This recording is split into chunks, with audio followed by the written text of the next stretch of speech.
And what is going on, guys? This is the Club of the Man 1993 coming at you for the 25th episode in this retro Royal Rumble match recap and review series. As we have 5 Royal Rumble matches remaining, as we now venture to the 2012 Royal Rumble match. This is just a average Royal Rumble, in my opinion. Wasn't terrible, wasn't that great. Had some surprise that was just all right. Overall, it was just an okay Rumble to sit through. You probably, would watch it once and you would be able to enjoy it, but wouldn't go out of your way to watch it again. Just one of those Rumbles. Not really too much to say, not too much history. Although the fact that both of the runner-up and the winner of this Royal Rumble match did get title opportunities at WrestleMania 28. There was a couple weird things that happened in this match too as well. But overall, again, just an average Rumble. Not too much history to say about it. Let's just get right into it and get this one out of the way. The date was January 29, 2012 at the Scottrade Center in St. Louis, Missouri. And the winner would get a championship match at WrestleMania 28. Entry number 1 was The Miz. And The Miz just came off one of his strongest years at the time, 2011, when he was the WWE champion. He main evented WrestleMania 27, possibly one of, if not the worst main event ever in WrestleMania history. He cut a promo raving about that and saying he's going to do the same thing by starting at number 1 in this Royal Rumble match because he's The Miz and he's awesome. Number 2 was Miz's former partner, sidekick, Alex Riley, who was his rookie for Season 2 on NXT, but The Miz would eliminate him pretty quickly as Alex Riley just didn't really have that great of a career at all in WWE. Number 3 was also a former ally of The Miz and R-Truth. So R-Truth and The Miz were tag teaming the Awesome Truth in the fall of 2011, mainly feuding with John Cena and CM Punk, and also The Rock also when they had the tag match at Survivor Series that year. They were together until the night after Survivor Series, then they split up, and I think the only reason why they split them up as soon as they did was because R-Truth had been suspended for a month for violating the wellness policy, and they turned him face and just dropped the whole angle, and they went back to the same thing. Because R-Truth was pretty relevant when he was a heel in 2011, but that's the most relevant R-Truth ever got to be in his career, honestly. But he comes in at number 3 and brawls with The Miz. Number 4 was Cody Rhodes, who was in the middle of a strong Intercontinental Championship reign that he was having at the time, probably one of the best title reigns of his career. And pretty much a world champion contender, but he never got to be a world champion. Number 5 was the high flyer and former Nexus and Core member, Justin Gabriel, number 5. Number 6 was half the tag team champions, Primo. Then The Miz would eliminate R-Truth. But then R-Truth would pull The Miz out from the bottom ropes, and he would hit him with, the little Jimmy finisher he had at the time, just, because, the little Jimmy thing was really over when R-Truth was a heel. So he did that there. Number 7 was a surprise entrant in Mick Foley, who he came out and, he was out there more for comedy purposes, which for the most part was alright. Some weird spots, though. He would eliminate Primo. Now, number 8, Del Rio's music started playing. Now, Alberto Del Rio apparently was out this time with a groin injury, and people thought it was going to be him. It was him coming out. But out came a really crappy-looking car, and it was Ricardo Rodriguez. Anytime Ricardo Rodriguez was in ring gear, it always looked so awkward and weird. He always wore like plain white all the time. So he came out and did some goofy stuff with Mick Foley. They both eliminate Justin Gabriel, which again was weird because at the time Del Rio and Ricardo were heels, but Foley was a baby face pretty much. So it was weird that they were just pairing up like that. Number 9 was another goofy person that would fit right in with this group, Santino Marella, who somehow was a runner-up of the 2011 Royal Rumble match where he was just bro kicked like out of the bottom rope by Sheamus and just laid there until right at the end when he almost pulled off a big upset and thrown out Del Rio and going to WrestleMania.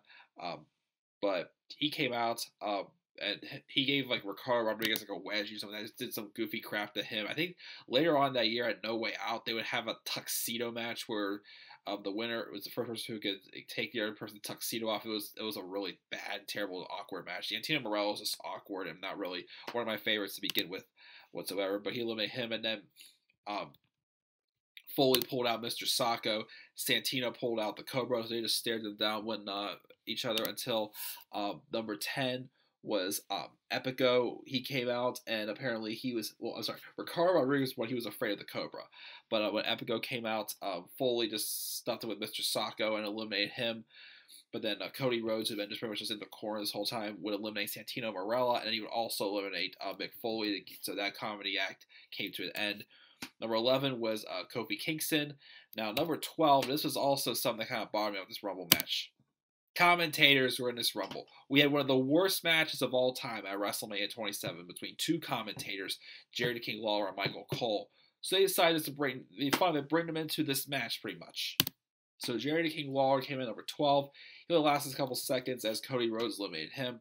Number 13 was Big Zeke and Ezekiel Jackson, who is now a babyface, I believe, after he was kicked out of the core last summer. Number 14 was, for the first time, Jinder Mahal. We all know who he is now if you watched 2017 on SmackDown. Number 15 was the Great Khali, who apparently had returned. He was supposed to come back, but he came back. And he eliminated Jinder Mahal, and he also eliminated Ezekiel Jackson. Number 16 was Hunico. This was before he was Sin Cara. He was just Hunico. We also remember also the story of Ryback saying how him and Sin Cara were wrestling when Ryback was on his way back from his ankle injury, and apparently very practices for the heck of it. It was an accident, but Hunico accidentally broke Ryback's ribs pretty much, but he was number 16. Number 17, back to the commentary table, Booker T came in, did his spinneroni, of course. Kofi Kingston, though, this is the first year Kofi Kingston did something very goofy but entertaining to save himself being eliminated in the Rumble match, as he got pushed out of the ring, but he landed on his hands in a handstand. Pretty much just like, walking on his hands, getting to, the steel steps, placing his feet on there, and getting back into the ring. That was the first of several things that Kofi Kingston did miraculously that saved himself. Unfortunately, that did wear off, and I don't think at last year's Rumble he did anything. But, yeah, Kofi Kingston saved himself also here. Number 18 was Dolph Ziggler. He was in the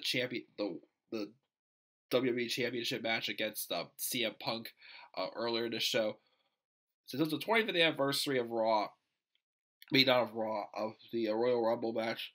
We had the winner of the first ever Royal Rumble, Hacksaw Jim Duggan, come out number 19, do a nice pop for the crowd. Probably the biggest pop the crowd got, but he wouldn't last long as Cody Rhodes eliminated him. And then Dolph Ziggler eliminated Booker T, and while Cody Rhodes eliminated also the Great Khali. Number 20 was Big Mouth Michael Cole. As I said before, all the commentators made an appearance in this Royal Rumble match. So Michael Cole got himself into the match. He just threw on his headgear and just got to the match trying to look all tough like this, blah, blah, blah. Nobody even cared to even bother to attack him at all. Cody Rhodes just stared him down like, what are you doing here, you idiot? Until number 21 entered for the third time. Well, the fourth time technically, but for the third person to ever do this, a women's wrestler entered the Rumble. And it was someone who was only in the WWE very briefly, who's now known as Awesome Kong. But Karma came out at number 21, stared down Michael Cole, knocked him down, and he stepped over the ropes begging her to, leave him alone. But then Lawler and Booker T got off their headsets and pulled Cole out of the match. That's how Michael Cole got in that match. I'm like, okay, that was just a waste of time pretty much. But then Karma would then eliminate Hunico, but then Ziggler would then eliminate Karma, because Karma did hit like a nice, it looked like Beth Phoenix's glam slam that she hit on Dolph Ziggler. And then I think she also got distracted by Vicky Guerrero. But that was that. Number 22 is Sheamus. He was no longer king of the ring like he was last year. He was a babyface now. He eliminated Kofi Kingston. Number 23 is a surprise entrant, Road Dogg from D-Generation X. 24 was one half of the Usos, just Jay Uso. Number 25 was the All-American Jack Swagger, who's the United States champion. Him and Dolph Ziggler were currently working with Vicky Guerrero. Number 26 was Wade Barrett. He was on his own, had longer hair at this time, was just not really too relevant. He eliminated Road Dogg. Number 27 was former Nexus member David Otunga, who's now the lawyer, pretty much a sidekick for John Laurinaitis. This is the John Laurinaitis era also, if you remember that time. He got number 27. Number 28 was Randy Orton. He got good pop because he's from St. Louis. He will eliminate Jey Uso and Wade Barrett, who he was currently feuding with since Wade had just, gave him a herniated disc in his neck, throwing him down the stairs, costing him a month of his career. Number 29 was Chris Jericho, who was a heel, and he was probably like really hot at this point. He would eliminate David Otunga.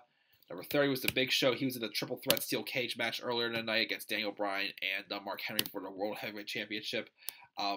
Big Show didn't even enter the Rumble yet, but he would pull out Jack Swagger and hit a knockout punch on him to, pretty much eliminate him. He got in a ring. He would eliminate Miz and Cody Rhodes, who were both in there the longest in this Royal Rumble match. He would also eliminate Dolph Ziggler.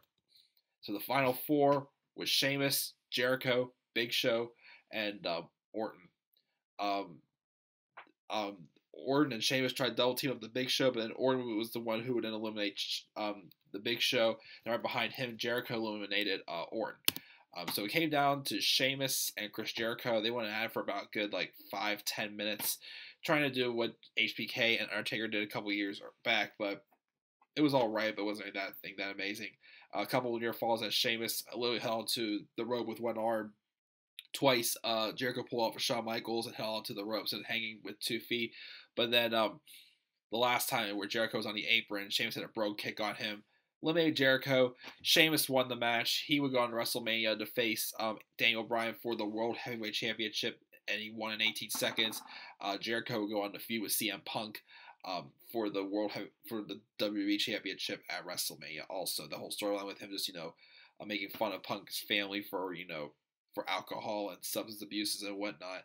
I know a lot of people say that they felt Chris Jericho should have won this Royal Rumble match, which, I mean, I could see it right. Well, yeah, sure as well. Sheamus was, an all-right winner, but nothing oh yeah, Sheamus won his odds. I'm like, all right, cool, Sheamus won this, whatever, pretty much just, again, some of this Royal Rumble match. It was just average. It wasn't really anything, astronomically great, but it wasn't, extremely terrible either. It wasn't really, just okay underwhelming. It was just average. Sit through it, enjoy it for what it was. I did not really like the stuff with the commentators getting into the match the way they did. I thought that was stupid. The surprises were okay. I guess you can say the stuff with Mick Foley was alright, but I don't know, it's just goofy and cheesy. But let's go over the numbers, and this is the first Rumble in a while. I don't have to mention which brand they're on, because the brand split was no longer in effect at this time until it returned in 2016. Let's go over the numbers. The Miz entered number 1. He was there for 45 minutes and 39 seconds at 2 eliminations. Alex Riley was there for 1:15 with no eliminations. R-Truth, 4:57, no eliminations. Cody Rhodes, 41:55, 5 eliminations. A very strong showing for the Intercontinental Champion. Justin Gabriel, number 5, 7:42, no eliminations. Number 6 was Primo, half the tag team champions with Epico. 1:57, no eliminations. Number 7 was Mick Foley, 6:34, 3 eliminations. Number 8 was Ricardo Rodriguez, 2:19, 1 elimination. Number 9 was Santino Marella, 2:31, 1 elimination. Number 10, the other half the tag team champions, Epico, 11 seconds, no eliminations. Number 11 was Kofi Kingston, 17:55, no eliminations. Number 12 was Jerry the King Lawler, 43 seconds, 1 elimination. Number 13 was Ezekiel Jackson, 3:46, no eliminations. 14 was Jinder Mahal, minute 17, no eliminations. 15 was the Great Khali, 7:29, 2 eliminations. Number 16 was Hunico, 9 minutes, no eliminations. 17 was Booker T, 4:40, 1 elimination. Number 18 was Dolph Ziggler, 19:46, 2 eliminations. Number 19 was Hacksaw Jim Duggan, 57 seconds, no eliminations. Number 20 was Michael Cole, minute 23, no eliminations. Number 21 was Karma, a minute, 1 elimination. 22 was Sheamus, 22-21, 3 eliminations. Rhodes at number 23, 4:55. Jey Uso at number 24, 7:05, no eliminations. Jack Swagger, number 25, 7:59, no eliminations. Number 26 is Wade Barrett, 3:55, 1 elimination. 27 was David Otunga, 3:15, no eliminations. Number 20 was Randy Orton, 5:46, 3 eliminations. Chris Jericho, number 29, 11:34, 2 eliminations. And Big Show, number 30, 1:51, no elimination. 4 eliminations he had. The longest time was The Miz with 45:39. We ended at number 1. Most eliminations by Cody Rhodes with 5. Total duration of this time was 54 minutes and 55 seconds. The winner was Sheamus. The overall grade, give it a C. It's an average Royal Rumble match, 2012 Rumble. What are your thoughts on this Royal Rumble match? Leave your thoughts down in the comments section below. And as always, be sure to click that like and subscribe for content on this channel, and follow me on Twitter at DemandAirboy93. I only got one of these out of the way. Then again, I just wasn't feeling too well today, so I'm just going to knock this one out, go right to bed. So thank you guys again for tuning in to this live retro recap and review of this Royal Rumble match. Stay tuned for the last 5 to come soon in this channel. And with that, guys, I will see you all later. Have a good night.